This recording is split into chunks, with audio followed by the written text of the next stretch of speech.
प्रकाशित जीवन प्रार्थना भवन में आपका स्वागत है। मेरे प्रिय लोगों, क्या आपके मन में द्वंद्व चलता रहता है?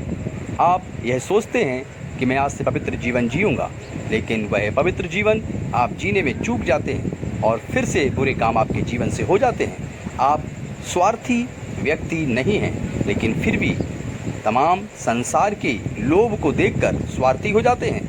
तो क्या आपने अपने स्वार्थी नेचर को छोड़ दिया है? यदि नहीं, तो आप याद रखें, मन को अपने ऊपर शासन मत करने दो, बल्कि आप मन पर शासन करो। आज का वचन आपकी सहायता करेगा स्वार्थी जीवन से निकलकर स्वर्ग में जाने के लिए। सुने आज का वचन। Praise the Lord. आप सबका स्वागत है प्रकाशित जीवन प्रार्थना भवन में। एक बार फिर हम तैयार हो जाएं परमेश्वर के वचन के द्वारा अपने जीवन को बदलने के लिए। आज का जो मैसेज है, जो आज का वचन है, वो है स्वार्थ से निकलकर स्वर्ग की तरफ चलना। कि हमारे जीवन के अंदर सेल्फनेस इतनी ज़्यादा होती है कि हम परमेश्वर के जो मूल जीवन जीने का तरीका है, जो उसने हम सब मनुष्यों को दिया है, वो मनुष्य के स्वार्थी नेचर हो जाने के कारण से वो उसको अपने फायदे में बदल देता है।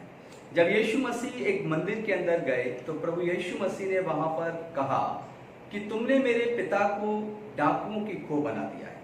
तो मेरे प्रिय लोगों, आज का जो वचन है वो यही है कि कैसे एक इंसान अपने स्वार्थ के लिए परमेश्वर के आज्ञाओं का तोड़ देता है, परमेश्वर की आज्ञा उल्लंघनता करता है और वो खुद को कभी कभी ईश्वर मानने लगता है, या फिर वो अपनी सहूलियत के अनुसार वचन को तोड़ मरोड़ कर अपने लिए प्रस्तुत करता है। आज हम कैसे सेल्फनेस से निकले और कैसे स्वर्ग तक पहुंचे, दोनों के बीच का हम लोग वचन जानेंगे पवित्र बाइबल से। स्वार्थ से निकलकर स्वर्ग की तरफ। आइए हम लोग पहला वचन पढ़ें, नीति वचन, उसका 11 चैप्टर, उसकी 26 वर्सेस को पढ़ेंगे और जानेंगे कि पवित्र शास्त्र के अंदर परमेश्वर ने भी मनुष्य के नेचर के अंदर इन बातों को बताया है, समझाया है। कई नबियों के द्वारा यह बात हम सबके सामने प्रकट की कि मनुष्य का नेचर किस प्रकार से स्वार्थी हो जाता है, सेल्फनेस उसके जीवन में आ जाती है, तो कैसे परमेश्वर को यह बात अच्छी नहीं लगती। 11 का 26। जो अपना अनाज रख छोड़ता है उसको लोग शाप देते हैं, परंतु जो उसे बेच देता है उसको आशीर्वाद दिया जाता है। एक किसान है, उसके पास बहुत सारा अनाज हुआ है। अब उसने उस सारे अनाज को लोगों तक पहुंचाने के बजाय उसने अपने घर में रख लिया, छप्पर में फूस की छप्पर बनाकर उसने रख लिया और उसने कहा कि अब तो बहुत सारा अनाज है, कई साल का अनाज। लेकिन एक बड़ी आंधी तूफान आया, वो छप्पर उड़ गया, बारिश हुई और गेहूं सड़ गया। उसकी स्वार्थनेस, उसकी सेल्फनेस ने वह अनाज ना बेचने के लिए उसे मजबूर किया।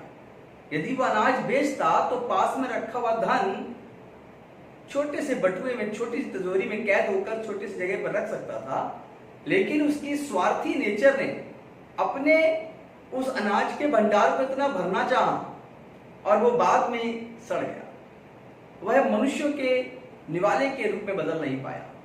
मेरे प्रिय लोगों, परमेश्वर के आज इस वचन को आप बड़ी गहराई से समझें कि आप इस आयत से जाने कि जो अनाज बेच देता है वह दूसरों की आशीष पाता है, क्योंकि जब वो बेचता है तो लोगों को वह रोटी मिलती है, और जो रखे रहता है वह दूसरों के द्वारा श्राप अपने जीवन में लेकर आता है, लोग शापित करते हैं। अब हम लोग और आगे पढ़ें पवित्र शास्त्र के अंदर और जानें। और अभी यदि आप वचन को सुन रहे हैं तो बिल्कुल तरीके से बैठिए और आप अपने परमेश्वर से प्रार्थना करते रहिए कि प्रभु आज का वचन मुझे समझने में सहायता करें, और अपने पेन और डायरी को साथ में रखिए ताकि आप आयतें भी लिखते जाएं। अगली आयत है नीति वचन 18 का 1। हम लोग इस वचन को भी देखेंगे। 18 का 1 क्या कहता है? जो दूसरों से अलग हो जाता है जो दूसरों से अलग हो जाता है, वह अपनी ही इच्छा पूरी करने के लिए ऐसा करता है। प्रेज द लॉर्ड, जो दूसरों से अलग हो जाता है वह सिर्फ अपनी इच्छा पूरी करने के लिए ऐसा करता है। अब हम और आप देखते हैं उस शैतान को जो परमेश्वर के द्वारा बनाया गया एक स्वर्गदूत था, और उसकी अपनी इच्छा थी, अपनी कुछ ऐसी इच्छा थी जो परमेश्वर के सिंहासन की लालसा थी, और ऐसा करके उसने अपने आप को बाकी स्वर्गदूतों से अलग किया। और जब अलग किया, अलग रखा अपने आप को, तो उसके उस स्वार्थी नेचर ने उसको जमीन पर टिकवा दिया और एक स्वर्गदूत शैतान में तब्दील हो गया। मनुष्य के जीवन में, हमारे और आपके जीवन के अंदर मेरे प्रिय लोगों, इतनी सेल्फनेस ना बढ़ जाए कि हम हमेशा अपने ही बारे में सोचते रहें और अपनी ही भलाई चाहते रहें। नहीं, यदि ऐसा हुआ होता तो यीशु ने अपना प्राण नहीं दिया होता। उसने भी एक स्वर्ग में जो आनंद है वो लेता रहता और धरती पर कभी नहीं आता। हम और आप जिस प्रभु के पास हैं, जिसके द्वारा चुने गए, वो हमें और बताता है इस कलवरी के क्रूस के द्वारा कि उस क्रूस को हम लोग आज लगाए हुए हैं, जिस क्रूस पर चढ़ने वाले मसीह ने कभी भी अपने जीवन में सेल्फनेस नहीं आने दी। उसने लोगों को दिया और बहुतायत से दिया। आज हम और आप क्या कुछ रोके हुए हैं? क्या आपके पास इतना है कि आप परमेश्वर का एक बड़ा भवन बना सकते हैं? क्या आपके पास इतना है कि आप कलीसिया की देखभाल अपने आप अकेले दम पर कर सकते हैं? क्या आपके पास परमेश्वर ने इतने वस्त्र दिए हैं कि आप एक ऐसे व्यक्ति जिसके पास वस्त्र ना हो उसे आप पहना सकते हैं? क्या आपके पास इतना जीवन में परमेश्वर ने आपके जीवन में आशीष दी है कि आप अपने परमेश्वर के मंदिर को हमेशा सुंदर और भव्य बनाए रखें? अगर आपके पास ये सब सामर्थ्य है और फिर भी आप अपने मुट्ठी को, फिर भी आप अपने उस बटखरे को उस परमेश्वर की महिमा के लिए इस्तेमाल नहीं करते, उस कार्य के लिए इस्तेमाल नहीं करते जिस कार्य के लिए आवश्यक है, तो फिर ये सेल्फनेस होती है, फिर ये स्वार्थनेस होती है, स्वार्थ का जीवन होता है। मेरे प्रिय लोगों, परमेश्वर आज आपको स्वार्थी नेचर से छुटकारा देगा।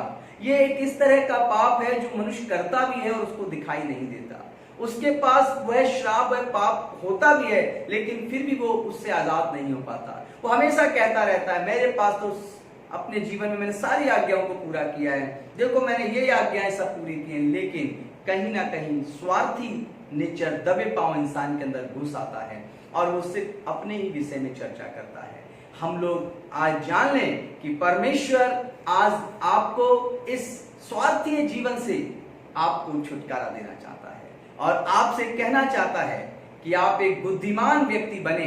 प्रभु यीशु ने एक उदाहरण भी दिया था कि एक लेखा जोखा रखने वाला व्यक्ति था और वह अपने मालिक के सारे बही खाता को मेंटेन करता था। अचानक से उसे पता लग गया कि अब मेरा मालिक मुझे नौकरी से निकालने वाला है। आपको पता है, बाइबल में लिखा है कि उसने वहां पर जिसका 10 था उसका 7 लिख दिया, जिसका 7 था उसका 3.5 लिख दिया और लोगों का उनका कर्ज जो था माफ कर दिया। जब लोगों को पता लगा और तो उन्होंने उस लेखाकार को जो लिखने वाला था उसको मन ही मन चाहने लगे। जब वो नौकरी से चला गया, जब मालिक ने वो लेखा जोखा देखा तो उसमें क्या पाया कि अरे उसने तो ऐसा कर दिया। वो बड़ा अंदर ही अंदर मुस्कुराया और जान गया कि वो जो लेखा जोखा रखता था वो बड़ा बुद्धिमान था। उसने मेरे धन से अपने लिए मित्र बना लिए। वो व्यक्ति तो अच्छा है जो पराये धन से मित्र बना लेता है। हम और आप भी अपने जीवन के अंदर कुछ ऐसा कर जाएं ताकि परमेश्वर जो हमारा मालिक है और आपका मालिक है, सारे जगत कराने वाला है, जब वो देखे उस वही खाते को जो आप लिख रहे हैं अपने जीवन के कर्म के द्वारा, तो वो कहे वाह कितनी चतुराई के साथ इस व्यक्ति ने अपने पाप, अपने गुनाहों से तो माफी मांग ली और जो छोटा सा स्वार्थ इसके जीवन में था, सेल्फनेस इसके जीवन के अंदर थी, इसने इसको भी निकाल कर फेंक दिया। अब ये पूरी रीति से यहोवा परमेश्वर उस यीशु मसीह जो परमेश्वर का पुत्र है के लिए अपना जीवन समर्पित कर दिया। आप आज परमेश्वर की आत्मा से भरने जा रहे हैं और आज अपने आप को जांचिए, परखिए, कहीं ये सेल्फनेस उस किसान के समान तो नहीं जिसने बहुत सारे अनाज की बोरियां रख ली और लास्ट में सड़ गया। अब इसका हमारे आपके जीवन से क्या संबंध है? एक व्यक्ति जिसने बहुत सारा धन जोड़ लिया और जब परमेश्वर के भवन या परमेश्वर के किसी काम के लिए आवश्यक था तो उसने अपनी मुट्ठी को बंद रखा, लेकिन कुछ वर्ष के बाद यदि कोई बड़ी बीमारी और महारोग या कोई तकलीफ आ गई तो उसका वो बचा हुआ धन उन बीमारी और रोगों में चला गया, उस कर्ज में चला गया, उस आपदा में चला गया। जो उसने रखा था वह सब कुछ सड़ गया। ये उस किसान के समान ऐसा व्यक्ति है जिसने स्वार्थी नेचर रखकर परमेश्वर के राज्य के लिए न देकर अपने लिए उसने बहुत सारा जो उसकी जरूरत से भी कई गुना ज्यादा था उसने उसको रखा।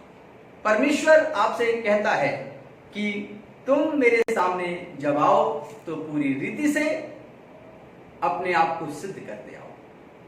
यदि स्वार्थी नेचर पाप नहीं होता तो पवित्र बाइबल में उसका जिक्र पाप के रूप में नहीं लिखा जाता। नहीं, फिर क्या हम अपने बच्चे, अपने परिवार, माता पिता, भाई बहन के विषय में ना सोचें? प्रभु कहते हैं तू अपनी चिंता क्यों करता है, करता हूं मैं तेरी चिंता। यीशु मसीह हमारा और आपका उद्धारक है। आज का वचन आपको बहुत ही अच्छी जीवन शैली दे रहा है और देगा, मैं विश्वास करता हूं। यदि आप परमेश्वर के वचन को बड़ी आत्मिकता से सुन रहे हैं और गहन जीवन में उसका अध्ययन करने जा रहे हैं मेरे साथ, तो आप एक नए जीवन को प्राप्त करेंगे। आइए हम लोग अगला वचन पढ़ेंगे, नीति वचन 28 का 27। देखेंगे कि सेल्फनेस के लिए, स्वार्थी जीवन के लिए यहाँ पर परमेश्वर ने क्या कहा। जो निर्धन को दान देता है उसे घटी नहीं होती, परंतु जो उससे दुष्ट फेर लेता है वह शाप पर शाप पाता है। परमेश्वर कहता है कि तेरे पास देने को है तो मना मत कर, क्योंकि जो निर्धन को नहीं देता वह शापित हो जाता है। मेरे प्रिय लोग, परमेश्वर के इस वचन को आज आप जान लीजिए। क्या आप देने वाले हैं या आप अपने जीवन के अंदर प्रभु के राज्य के लिए, उन गरीबों के लिए, विधवाओं के लिए, अनाथों के लिए अपनी मुट्ठी को पीछे करने वाले हैं? आपका जीवन यह बताता है कि जो भी सामर्थ्य आपकी है वो सामर्थ्य आपकी नहीं परंतु परमेश्वर की है। दाऊद जब अपनी भेड़ बकरी चराता है तब भी यहोवा के लिए समर्पित रहता है। जब वो दाऊद इजराइल का राजा बनता है तब भी उसका खजाना यहोवा की महिमा के लिए खुला रहता है। आप जान जाए कि जब आपके पास नहीं है तो आपका शरीर, आपकी होठों की प्रार्थना सब गरीब मजलूमों के लिए, कलीसिया के लिए तैयार रहनी चाहिए। और जब आपके पास प्रभु धन, महिमा आपको आपकी जरूरत से भी दुगना दे दे तो आपको जो आपके पास है उससे स्वर्ग में मित्र बना लेने चाहिए, परमेश्वर के साथ अपना एक रिश्ता बना लेना चाहिए और अपने उस धन को जो आपकी क्षमता से दुगना या तिगना आपके पास है उसे परमेश्वर के लिए खोलकर राज्य के लिए देना और उसके द्वारा परमेश्वर के राज्य में अपना धन इकट्ठा कर लेना। ये एक बुद्धिमानी का व्यक्ति बनने के बराबर होता है जो लेखा जोखा रखता था। बाइबल में स्वयं यीशु मसीह ने दृष्टांत दिया कि उसने अपनी उस मालिक के बही खाते में लोगों का 10 का 5, 5 का 2.5 लिखकर उसने अपने लिए जमीन पर मित्र बना लिए। मेरे प्रिय लोगों, वो ये भी कहता था मुझसे मिट्टी तो खोदी नहीं जाएगी, मुझसे मजदूरी तो नहीं हो पाएगी, मैं क्या करूंगा? तब उसने बुद्धिमानी दिखाई। मेरे प्रिय लोगों, हम लोग और आप अपने जीवन के अंदर भोजन और वस्तु की चिंता ना करें। परमेश्वर हमें सब कुछ देने वाला है, लेकिन हम अपने जीवन के अंदर स्वार्थ को अपने जीवन से निकालें। ये तो था स्वार्थ देने के लिए, लेकिन क्या अब ऐसा भी स्वार्थी जीवन है जो प्रभु यीशु के पास आ गए हैं ताकि बहुत सारा भीड़, बहुत सारा समूह उनको जान जाए और उनको पहचान जाए और उनका शान और शौकत और उनका मान सम्मान वहां पर बहुत बढ़ने लगे? तो मेरे प्रिय लोगों, यह एक ऐसा स्वार्थ है जिसमें आप हालेलुया तो बोलेंगे, जिसमें आप प्रभु की आराधना तो करेंगे, लेकिन सिर्फ आपका टारगेट हो गया है कि मुझे तो लोगों के हुजूम में मान सम्मान पाना है, तो ये आपकी इबादत स्वीकार के योग्य नहीं, ये स्वार्थीय नेचर में आ जाती है। अब आप कहेंगे कि प्रभु मैं तो ऐसा नहीं हूं, तो बिल्कुल आप ऐसे नहीं हैं। और यदि आप सोच रहे हैं कि इन वचनों के द्वारा इसमें मैं भी आता हूं और मेरे जीवन में ऐसे काम हैं, तो आप इस वचन के द्वारा उसमें हैं। और यदि हैं तो प्रभु कहता है जो मैं फाड़ता हूं क्या मैं सिलूंगा नहीं, जो मैं गिराता हूं क्या मैं उठाऊंगा नहीं। तो यदि आपके जीवन के अंदर लगे कि यह वचन मेरे जीवन पर है, तो आप प्रभु के सामने घुटने टेक के कहना, हे परमेश्वर मुझे इस स्वार्थीय नेचर से निकाल, मेरा जो कुछ भी है मैं उसे रिलीज करूंगा, मैं उसे अपने परमेश्वर और अपने परमेश्वर के लोगों के लिए अपने पूरे मन से उसको रिलीव कर दूंगा, उसको लोगों तक पहुंचा दूंगा। हम लोग देखते हैं 1 कुरिन्थियों 13 अध्याय उसकी 5वीं आयत को। आज आप वचन में बने रहिए और इन रेफरेंस को लिखते रहिए, ताकि आप खुद भी बाइबल पढ़कर आप इस वीडियो को देखने के बाद, इस प्रेयर के बाद उसको समझ सकें। वह अनरीति नहीं चलता, और जो मनुष्य स्वार्थी नहीं होता, जिसके जीवन में कोई स्वार्थ नहीं है, सेल्फनेस उसके अंदर नहीं है, तो बाइबल में लिखा है वह अनरीति नहीं चलता। 13:5 1 कुरिन्थियों। वह अपनी भलाई नहीं चाहता, वह सिर्फ अपनी भलाई नहीं चाहता, झुंझलाता नहीं, वह झुंझलाता नहीं, बुरा नहीं मानता, कुकर्म से आनंदित नहीं होता, वह कुकर्म करने के बाद आनंदित नहीं होता, परंतु सत्य से आनंदित होता है। परंतु ऐसा व्यक्ति जिसके अंदर स्वार्थ नहीं होता, वह सत्य से आनंदित होता है। आगे, वह सब बातें सह लेता है, सब बातों की प्रतीति करता है, सब बातों की आशा रखता है, सब बातों में धीरज धरता है। और सब बातों में धीरज धरता है। आपके जीवन में जब स्वार्थ नहीं होगा, तो ये वचन आपके जीवन के अंदर कार्य कर रहा होगा। अब आपको जानना है कि हे परमेश्वर यहोवा मुझे भी बना, कहीं मैंने तेरे भवन को व्यापार और डाकुओं की खो तो नहीं बना दिया। Hallelujah, hallelujah. हम अपने जीवन के अंदर प्रभु की आराधना में लगातार आगे बढ़ रहे हैं, क्योंकि हम सब प्रभु के साथ समर्पित होकर चल रहे हैं। गलातियों की किताब 5 चैप्टर उसकी 19 से 21 वचन हम लोग पढ़ेंगे। ये वचन बहुत जाना पहचाना है, आपने कई बार पढ़ा होगा, लेकिन आज फिर एक बार बाइबल खोलिए। आज यह वचन आपसे बातें करेगा कि सेल्फनेस इन सारे कामों में छिपी हुई है। यदि सजीव का स्वाद हमें परमेश्वर से अलग करता है, तो ये हमारा स्वार्थी नेचर है कि जीव के स्वाद के लिए हम परमेश्वर को छोटा मानते हैं। यदि हमें कोई मान सम्मान बहुत दे रहा है और कह रहा है कि तुम अपने प्रभु का इनकार कर दो, और हम उस मान सम्मान के लालच में प्रभु का इनकार कर रहे हैं, तो हम अपने स्वार्थ की वजह से जो मान सम्मान मिलने वाला है, प्रभु के साथ चलने से इनकार कर रहे हैं। आप पढ़ें, फिर से अपनी आत्मा को यह वचन सुनने के लिए कहें, कानों के द्वारा अपने मन की गहराई में ये वचन को जाने दीजिए। शरीर के काम तो प्रकट हैं, अर्थात वह विचार, गंदे काम, लुचपन, मूर्ति पूजा, टोना, बैर, झगड़ा, ईर्षा, क्रोध, विरोध, फूट, विधर्म, डाह, मतवालापन, लीला कीड़ा और इनके जैसे और काम हैं। इनके विषय में मैं तुमसे पहले से कह देता हूँ, जैसा पहले भी कह चुका हूँ, कि ऐसे ऐसे काम करने वाले परमेश्वर के राज्य के वारिस ना होंगे।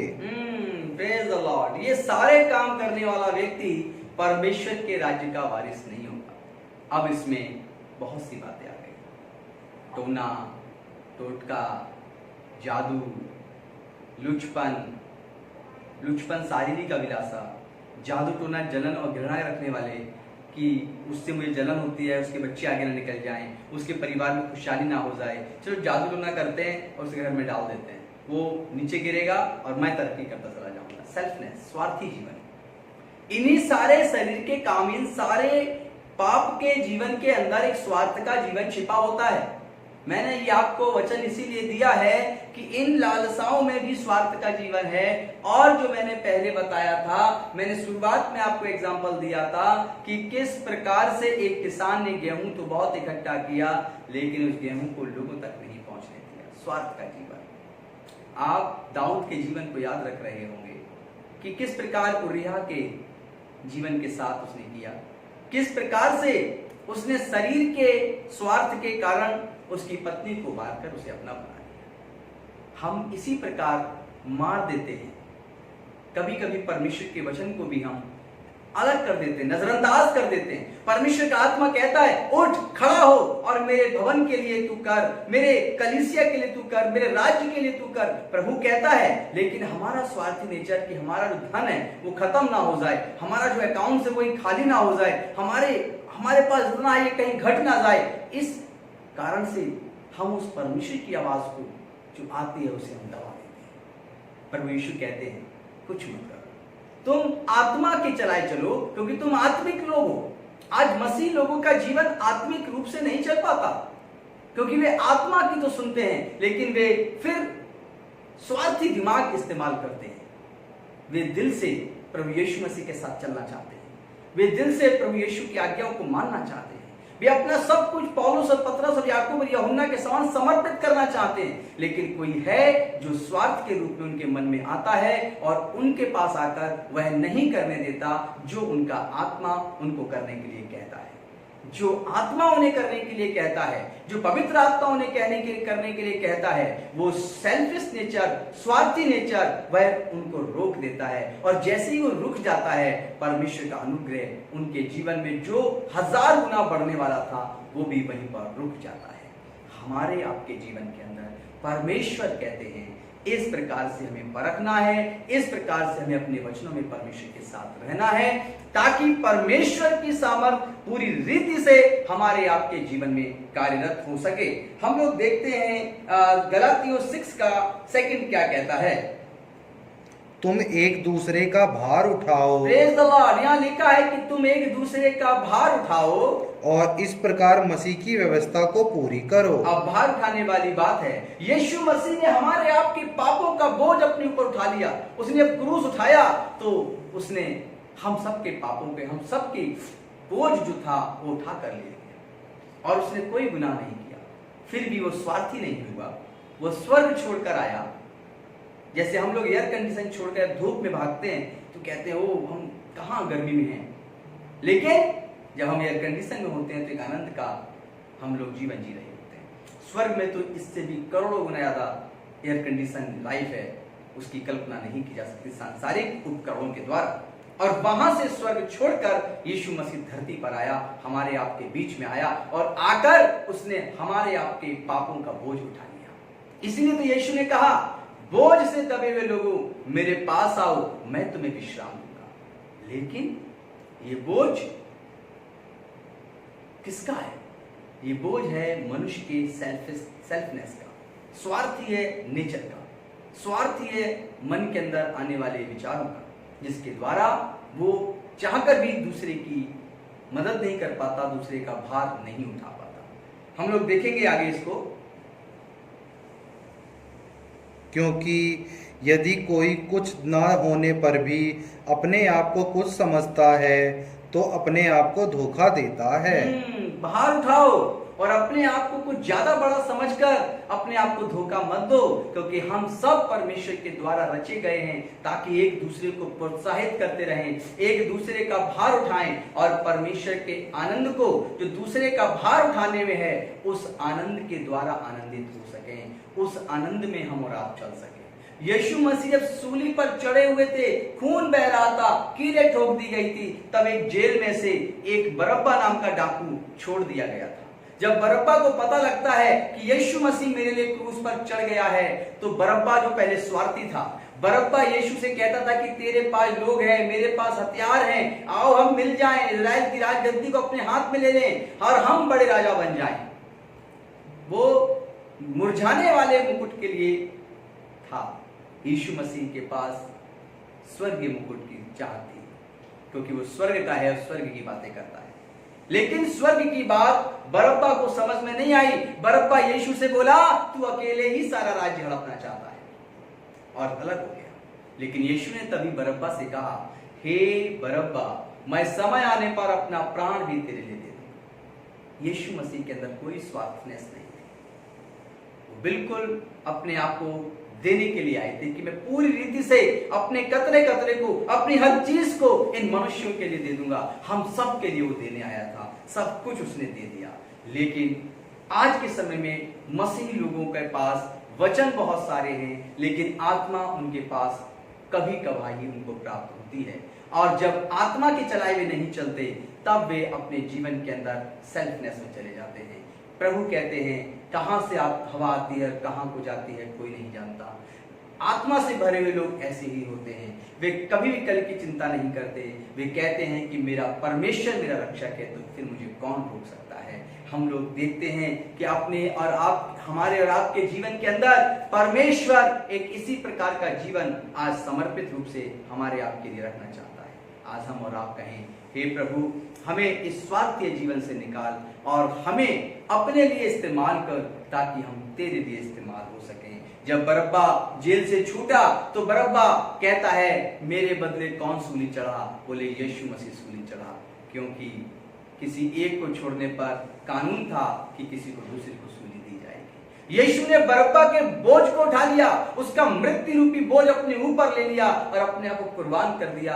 बरअब्बा रोने लगा। जो स्वार्थी था वो जान गया कि यीशु ने जो मुझे दिया, वो मैं कभी यीशु को नहीं दे सकता। हालेलुया।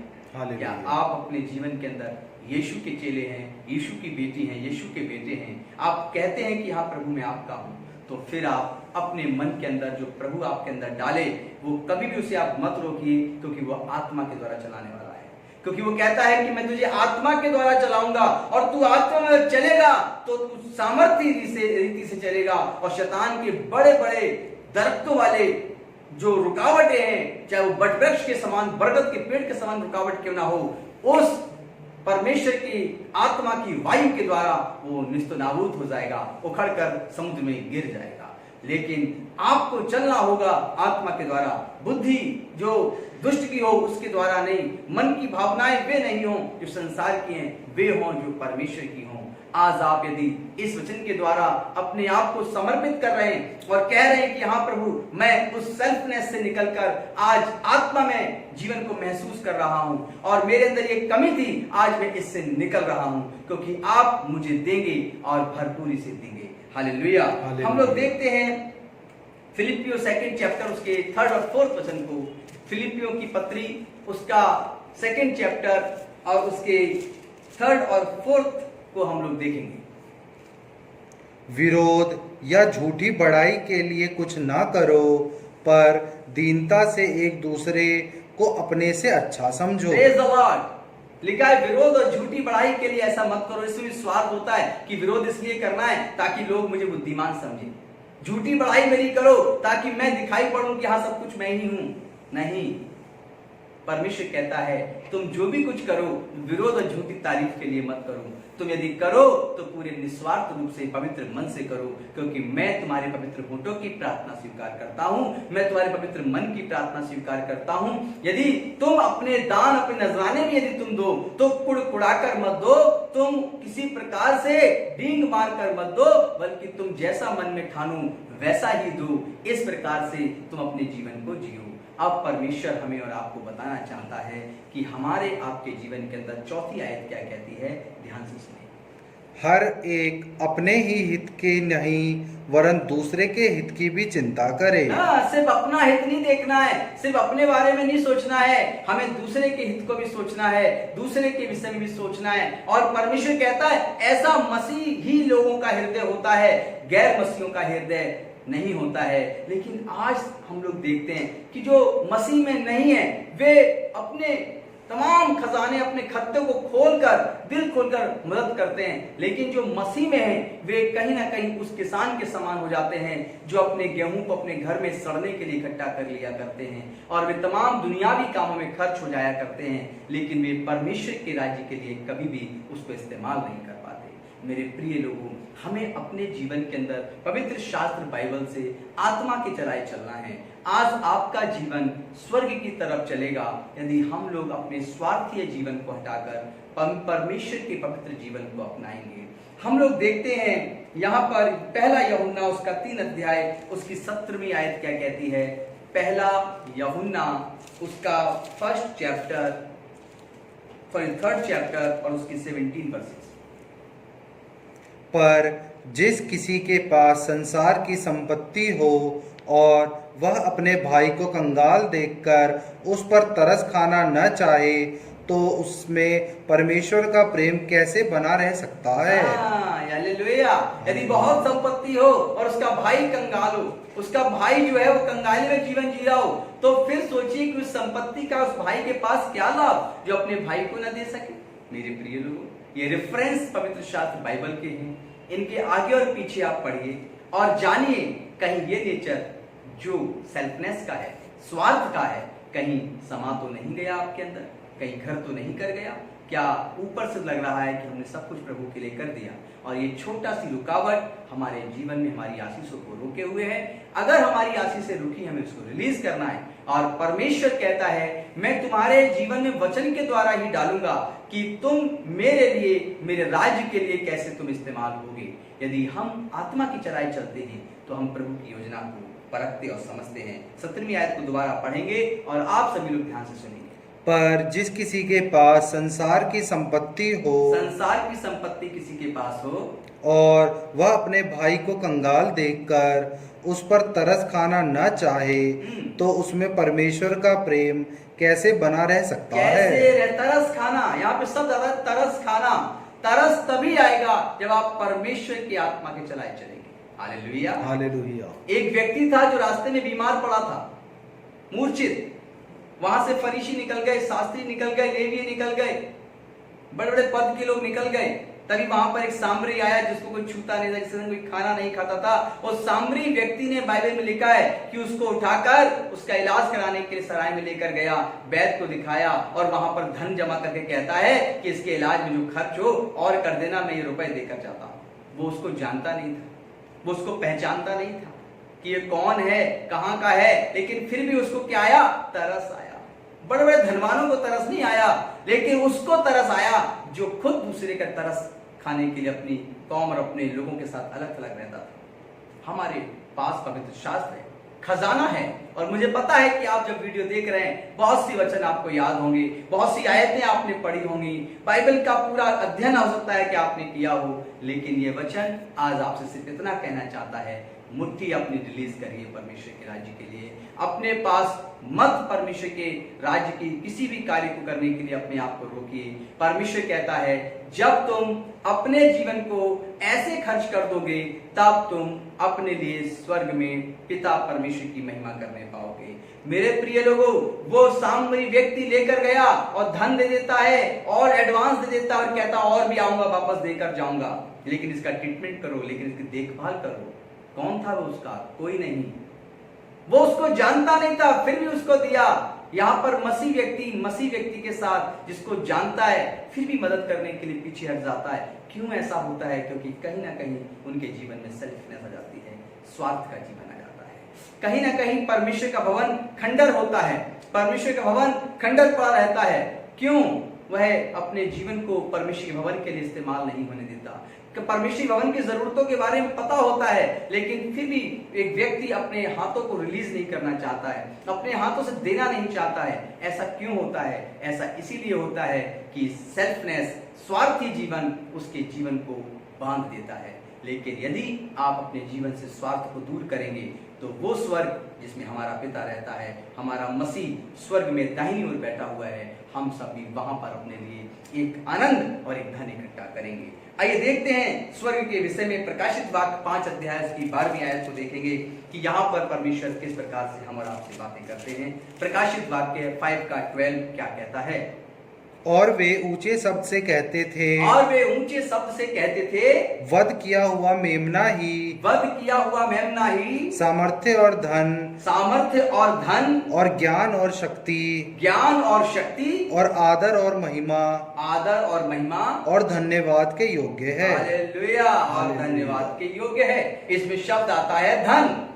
हमारे आपके पास जो धन है वो सिर्फ और सिर्फ मसीह ही उस धन में आदर के योग्य है। इसके अलावा हमने खाने में, पीने में, जरूरतों में खर्च किया, वो सब वेस्ट हो गया। लेकिन जो परमेश्वर को जानने के बाद जो हमने यीशु मसीह की कलीसिया के लिए, उसके राज्य के लिए, उसकी बढ़ोतरी के लिए हम लोगों ने दिया, वही हमारा परमेश्वर की पुत्र की महिमा करता है, उसको असली आदर देता है। फोटो से तो वे आदर करते हैं, लेकिन ठंड लगे हुए व्यक्ति को अपना कंबल देना नहीं चाहते हैं। वे अपने हाथों की इबादत के लिए तो उठाते हैं, लेकिन घर के दरवाजे पर आए हुए उस निर्वस्त्र को अपना वस्त्र नहीं देते। वे परमेश्वर के भवन को देखते तो हैं और उसमें बैठकर प्रार्थनाएं तो करते हैं, लेकिन जब परमेश्वर का भवन नीलामी पर आता है, जब परमेश्वर का भवन उस उघाड़ेपन में आता है, उसकी दीवारें टूटती हैं, तो वे परमेश्वर के भवन के लिए अपने आप से देना नहीं चाहते।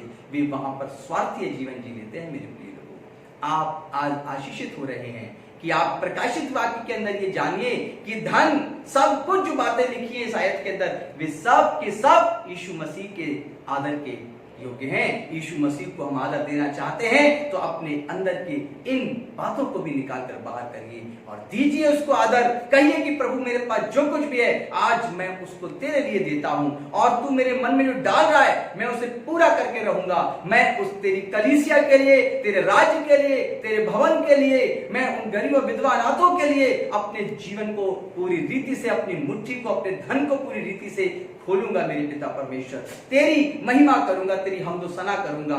मैं अपने घर को नहीं, तेरे महिमा रूपी भवन को अपने सामने सदा आनंदित देखता रहना चाहता हूं।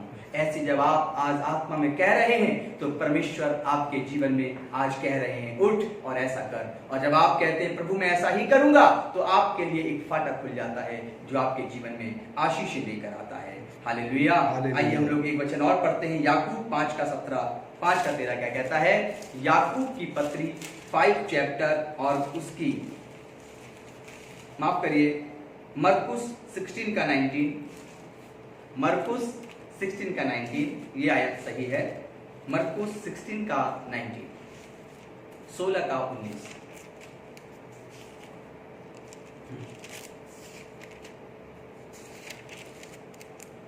प्रभु यीशु मसीह उनसे बातें करने के बाद स्वर्ग पर उठा लिया गया और परमेश्वर की दाहिने ओर बैठ गया।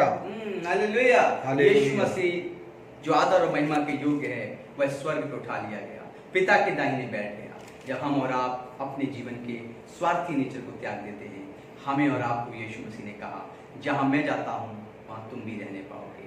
और वहां हम सबको जाने के लिए तमाम गुनाहों को तो छोड़ दिया, तो एक स्वीट पॉइजन है जिसे हम सेल्फनेस कहते हैं, इसको छोड़ दीजिए, इसको त्याग दीजिए। अपने प्रभु यीशु मसीह को आदर और महिमा दीजिए अपने तन से, अपने मन से और अपने धन से। जो प्रभु आज आपके मन में डाले उसको पूरा करिए, परमेश्वर आपको दुगनी आशीष देगा। God bless you. प्रभु आपको आशीष दे। Praise the lord. आइए एक प्रार्थना करते हैं हम सब लोग, और अपनी आंखों को बंद करें, सरों को झुकाएं, घुटने टेकें और आइए प्रभु से मांगते हैं। Thank you my Lord Jesus, मेरे महान प्रभु यीशु। हम विनती और प्रार्थना करते हैं मेरे परमेश्वर आज के शुभ संदेश के लिए कि जो आपने दिया। आज हम सबको परमेश्वर मनों में तैयार कर रहे हैं ताकि हम उसके राज्य, उसकी महिमा के लिए अपने आप को पूरी रीति से तैयार कर सकें और संसार रूपी धन से हम अपने स्वर्ग में मित्र बनाकर तैयार कर सकें। प्रार्थना करते हैं मेरे प्रभु जी, आप जिन लोगों से आज बातें कर रहे हैं, जो लोग बैठे हुए वचन सुन रहे हैं, प्रार्थना में हैं, उनसे जो कुछ भी आप प्रभु जी बातें कर रहे हैं वो सारी बातें आज उनके जीवन में कार्यरत हो और आने वाले संडे से पहले पिता उनके जीवन में गवाही के रूप में ये वचन आशीष बनकर आने पाए। प्रार्थना करते हैं कोरोना जैसी महामारी से, महारोग से पिता परमेश्वर आप हम सबको बचा रहे हैं और जीवित रखा हुआ है। धन्यवाद करते हैं प्रभु जी हमारे भारत देश की समस्त प्रजा का रक्षा करना प्रभु जी, और प्रभु महामारी महारोगों को हमेशा के लिए निकाल कर नष्ट कर देना। प्रार्थना विनती करता हूँ पूरे विश्व में जो ये महामारी महारोग है, जो तेरे नाम पर ईमान रखते हैं और जो नहीं रखते हैं, दोनों की रक्षा करने वाले आप हैं मेरे परमेश्वर। उनको परमेश्वर पिता पवित्र जीवन जीने के लिए ईमान दें, जिनके पास ईमान नहीं और जो लोग ईमान ला चुके हैं उनके अंदर भी प्रभु स्वार्थ को हटाकर उनको भी इस महामारी और महारोग से बचाना। मैं प्रार्थना करता हूँ आपका दास होने के नाते यीशु के नाम से मांगता हूँ कि आज ये सभी लोग तेरी महिमा से भर रहे हैं और जितना इनके पास है धन और मन का विश्वास वो आज दुगना बढ़ने जा रहा है यीशु के नाम में। आमीन, आमीन, आमीन। आप इस चैनल को सब्सक्राइब करें, शेयर करें ताकि परमेश्वर की महिमा आपके बाद दूसरों तक पहुंच सके। God bless you.